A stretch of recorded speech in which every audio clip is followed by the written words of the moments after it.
although this is not going to be an exhaustive list because I actually teach my clients all of my coaching techniques. I've been learning recently. I never really got into when it's good to use a coaching technique and when it's probably better to not use a coaching technique. So that's what this video is going to be about. To coach or not to coach. Hi, my name is Shawn Sommerkamp, and this is Motivationeer Christian Coaching.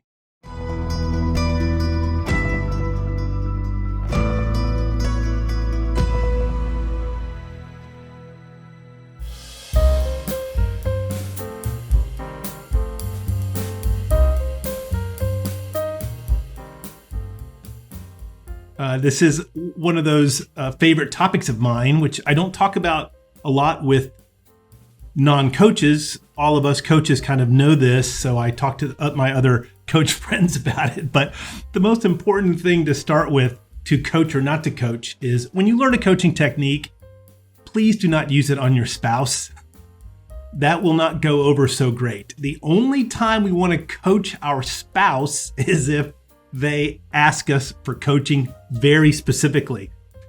You know, the mantra behind coaching is to make sure that we're always serving the other person's best interest, not our own.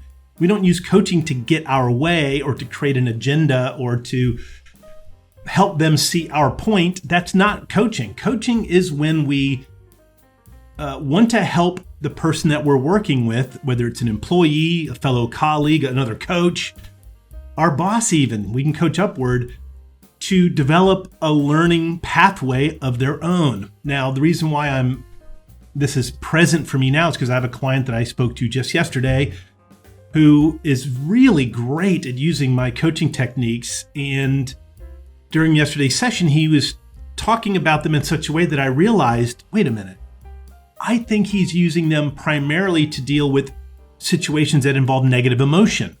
So I asked, and when are you using this? Yeah, when things are kind of bumpy. And I said, oh, okay.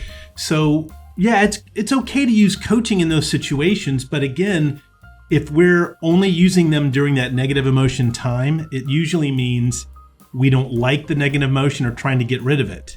Well, that's not a great way to approach a conversation. Okay, there is a technique to use, a coaching technique to use, which I won't get into. It's called acknowledge and validate. I think I've covered it on my channel before. But what we want to look at coaching through the lens of is helping the other person learn and accelerate and advance without us.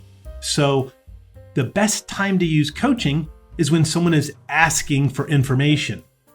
Now, I did a video recently on a new way to kind of look at discipling, where I unpacked how we got into this education system and church system of didactic teaching, where we just stand up and speak at people endlessly and expect them to be so impressed with our wisdom that they just want to tune in and listen more closely.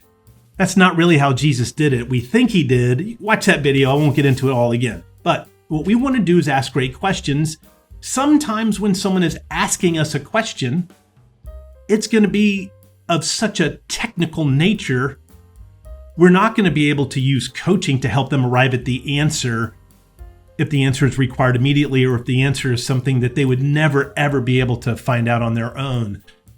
That's when didactics is important. So we don't want to always use coaching in those situations where time is of the essence and a more advanced technical insight is desired. Now, sometimes we'll pick up on this notion, I guess, that our employee or colleague or even our boss is asking us questions because they don't want to go find it themselves. And we want to be careful in that situation, because if we use coaching to help them develop the training and learning and finding on their own, it might be offensive. So it's a very tough situation. I kind of stammer on this because I'm not a big fan of just giving someone answers all the time, even outside of coaching, because we create waste like that, especially if it's a question that the person is in a role they're supposed to know. When they're doing this, asking you frequently for the answer, eventually you want to get to the point where you're asking them questions that help them develop that way of finding the answer on their own. If they ask it initially, real quick, first time they've ever done it, yeah, give them the answer. but use coaching if they're abusing that. Okay. Obviously, another way to use coaching when framed in helping them learn is picking up on their desire to really know an answer to something. This is where we want to be emotionally intelligent and tune into these questions that are deep and profound and like, man, I wonder why such and such always happens when we do this or that. And they're kind of asking esoterically, but you realize, hey, this is an opportunity to help them learn. I did a video recently. In fact, I think it's the last video I did where I kind of talked about this technique, which is really great to use by asking, what are your options? So if someone comes to you and asks a question, you want to use coaching to help them learn. And one question is, hey, what are your options? Now, another time to not coach is when you have coached someone and you notice their energy dip.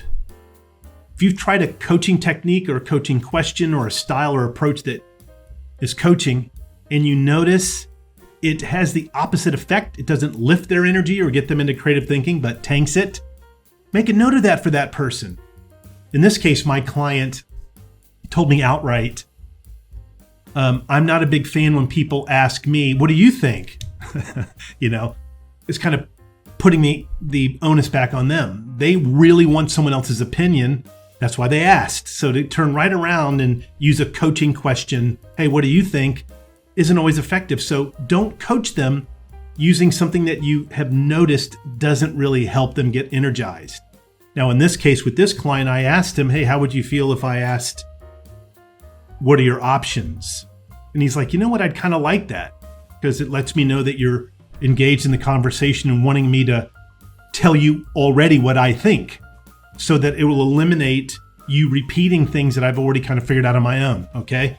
So the best way to learn when to coach, when not to coach is to practice, to remove all fear, to be courageous when we're doing it, and to take note. This is emotional intelligence, knowing a part of emotional intelligence, knowing how other people are feeling in the moment, and then adjusting our approach to help them in that moment. So as we're trying and testing some of these coaching techniques that you learn on this channel, be aware of that as well. Make notes, and then you'll kind of teach yourself when to coach and when not to coach. Thanks for watching. Please like and subscribe for 2 new videos each week. Tell me in the comments below about your career situation, and I'll make a video for you with a shout out. You can also become a member at Motivationeer.com. Your career is not just a way to make a living, it's a way to transform the world.